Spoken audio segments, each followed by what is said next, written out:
आखिर इलेक्शन होता क्या है, इलेक्शन कैसे और कहां कंडक्ट की जाती है, कैसे आपका एक वोट डिसाइड करता है देश का फ्यूचर। ये वीडियो सिर्फ उनके लिए नहीं है जो पहली बार वोट करने जा रहे हैं, बल्कि उनके लिए भी है जो समझना चाहते हैं कि पूरी electoral process behind the scene कैसे ऑपरेट करती है। अगर आपको अपने शहर या गाँव के लिए कुछ बदलाव लाने का मौका मिले तो आप क्या करेंगे? भाइयों बहनों, विकासवाद को वोट कीजिए। ये प्रोसेस उतनी ही एक्साइटिंग है जितनी कि क्रिकेट मैच का लास्ट ओवर। तो चलिए स्टेप बाय स्टेप समझते हैं ये पूरा खेल। नमस्कार दोस्तों, स्वागत है आपका हमारे चैनल पर। आज का टॉपिक है कुछ ऐसा जो हर व्यक्ति को डायरेक्टली या इनडायरेक्टली अफेक्ट करता है, वो है इलेक्शन। तो चलिए आज हम डाइव करेंगे इस फैसिनेटिंग प्रोसेस में जो ना सिर्फ इंडिया में बल्कि पूरी दुनिया में डेमोक्रेसी के फाउंडेशन को डिफाइन करता है। क्या आपने कभी सोचा है कि जब आप वोट डालने जाते हैं तो उसके पीछे का सिस्टम कैसे काम करता है, या फिर कैसे डिसाइड होता है कि कौन सी पार्टी या कैंडिडेट आपके एरिया में जीतेगी? इलेक्शन सिर्फ चंद घंटों का प्रोसेस नहीं है, बल्कि एक लॉन्ग टर्म प्लानिंग का नतीजा होता है जिसमें लाखों लोग, कभी कभी तो करोड़ों लोग पार्टिसिपेट करते हैं। तो अगर आप जानना चाहते हैं कि ये सारी प्रोसेस स्टार्ट कैसे होती है, कैसे आपका एक वोट डिसाइड करता है देश का फ्यूचर और इसमें क्या क्या चैलेंजेस आते हैं, तो बने रहिए हमारे साथ, क्योंकि आज हम स्टेप बाय स्टेप समझेंगे कि इलेक्शन होता क्या है, कैसे होता है और इसमें आपकी क्या भूमिका है। ये वीडियो सिर्फ उनके लिए नहीं है जो पहली बार वोट करने जा रहे हैं, बल्कि उनके लिए भी है जो समझना चाहते हैं कि पूरी electoral process behind the scene कैसे ऑपरेट करती है। तो बिना किसी डिले के चलिए शुरू करते हैं। आखिर इलेक्शन होता क्या है? दोस्तों शुरू करते हैं बिल्कुल बेसिक से। सोचो, अगर आपको अपने शहर या गांव के लिए कुछ बदलाव लाने का मौका मिले तो आप क्या करेंगे? यही है इलेक्शन का मूल उद्देश्य। इलेक्शन एक ऐसा डेमोक्रेटिक टूल है जो हमें आम नागरिकों तक सीधे पहुंचाती है। जब हम इलेक्शन की बात करते हैं तो हम बात कर रहे होते हैं एक ऐसे प्रोसेस की जहां हर एलिजिबल वोटर अपनी पसंद का चयन कर सकता है, चाहे वो लोकसभा का इलेक्शन हो या आपके म्युनिसिपल कॉर्पोरेशन का। हर इलेक्शन में आपकी पसंद को आवाज मिलती है। इस प्रोसेस के जरिए आप अपने रिप्रेजेंटेटिव को चूज करते हैं जो आपके, मेरे और हमारे पूरे कम्युनिटी के हित में डिसीजन ले। ये रिप्रेजेंटेटिव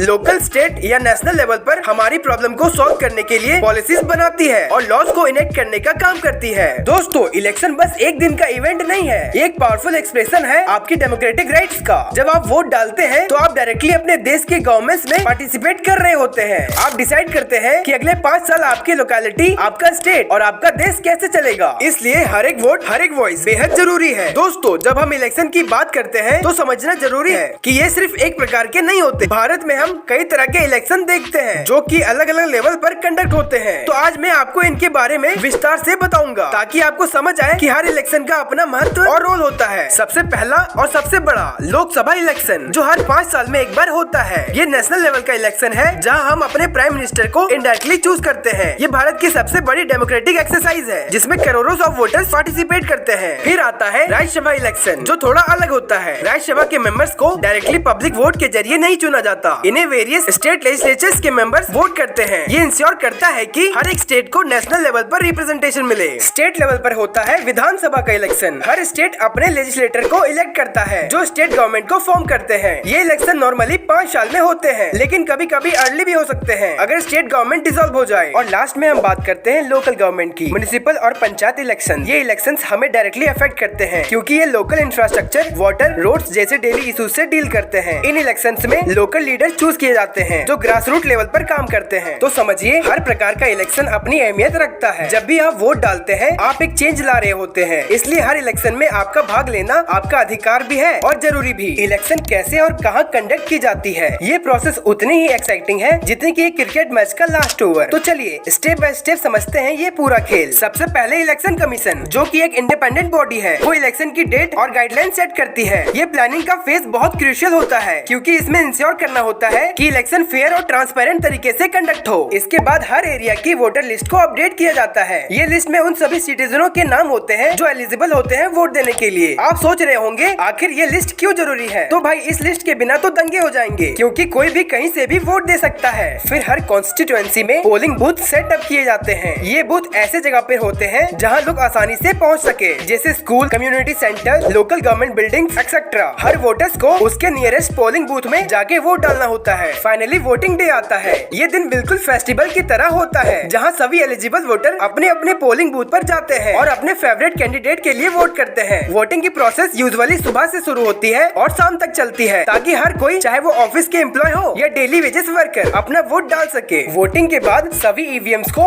सिक्योर लोकेशन पे ले जाया जाता है, जहाँ उन्हें सील कर दिया जाता है। फिर प्री डिटरमाइंड डेट को वोट्स की काउंटिंग होती है और स्लोली रिजल्ट को डिक्लेयर कर दिया जाता है। तो दोस्तों, ये थी इलेक्शन की पूरी प्रोसेस। एक ऐसी प्रोसेस जिसमें आपकी, मेरी, हम सबों की भागीदारी जरूरी है। इसलिए जब भी इलेक्शन हो, अपना हक का यूज जरूर करें, क्योंकि आपका एक वोट देश के भविष्य को सेप दे सकता है। दोस्तों, जब चुनाव आता है तो कुछ चैलेंजेस साथ ले आता है। आइए देखते हैं 3 बड़े चैलेंजेस जो हमारे डेमोक्रेटिक प्रोसेस को प्रभावित करते हैं। पहला और सबसे बड़ा चैलेंज है मिस इन्फॉर्मेशन। आज के डिजिटल युग में गलत जानकारी सेकेंडों में फैल जाती है। ये फेक न्यूज वोटर्स को कंफ्यूज कर सकती है, उनके सोचने की शक्ति को कमजोर कर सकती है और अल्टीमेटली उनके वोट देने के डिसीजन को गलत दिशा में ले जा सकती है। दूसरा मेजर चैलेंज है वोटर सेपरेशन। ये तब होता है जब कुछ ग्रुप्स या इंडिविजुअल किसी विशेष समुदाय के लोगों को वोट देने से रोकने की कोशिश करते हैं। इसमें harsh ID loss, polling places की कमी और वोटिंग आवर्स को लिमिट करना शामिल है। ये सब टैक्टिक्स डेमोक्रेसी के मूल सिद्धांतों के खिलाफ होता है। तीसरा बड़ा चैलेंज है पॉलिटिकल प्रेशर एंड इन्फ्लुएंसेस। राजनीति के दौरान कई बार कैंडिडेट्स या पार्टीज वोटर्स पर दबाव डालना या उन्हें लालच देने की कोशिश करते हैं। ये प्रैक्टिस फेयर और फ्री इलेक्शन को खतरा पहुंचाती है और वोटर्स के जेन्युइन चॉइस को प्रभावित कर सकती है। इन तीनों चैलेंजेस का सामना करके ही हम अपने डेमोक्रेटिक राइट्स को मजबूत कर सकते हैं। तो दोस्तों, जब भी वोट डालने का समय आए, अपनी आंखों और कानों को खुला रखें, सचेत रहें और अपने अधिकार का सही इस्तेमाल करें, क्योंकि आपका एक वोट आपकी आवाज है। इसे किसी भी प्रकार से प्रभाव से मुक्त रखें। दोस्तों, आज के वीडियो में हमने इलेक्शन के हर पहलू को समझा, उनके टाइप्स कैसे और कहां कंडक्ट किए जाते हैं और क्या क्या चैलेंजेस आते हैं। उम्मीद है आपको ये इंसाइट पसंद आया होगा। अगर आपको ये वीडियो इन्फॉर्मेटिव लगी हो तो इसे लाइक करें, शेयर करें और अपने दोस्तों और परिवार के साथ डिस्कस करें। आपका एक छोटा सा एक्शन, जैसे कि वीडियो को शेयर करना या कमेंट करना, हमारी डेमोक्रेसी को मजबूत कर सकता है। और हाँ, अगर अभी तक आपने हमारे चैनल को सब्सक्राइब नहीं किया है तो कृपया करके सब्सक्राइब का बटन दबा दें और बेल आइकन को भी क्लिक करें, ताकि आने वाले हर अपडेट आप तक पहुंच सके। इलेक्शन के दौरान या उसके बाद आपका हर डिसीजन, आपकी सोच हमारे देश का भविष्य तय करता है। तो चलिए सतर्क रहें, जागरूक रहें और अपने डेमोक्रेटिक राइट्स का पूरा उपयोग करें। धन्यवाद। मिलते हैं नए वीडियो के साथ, तब तक के लिए जय हिंद।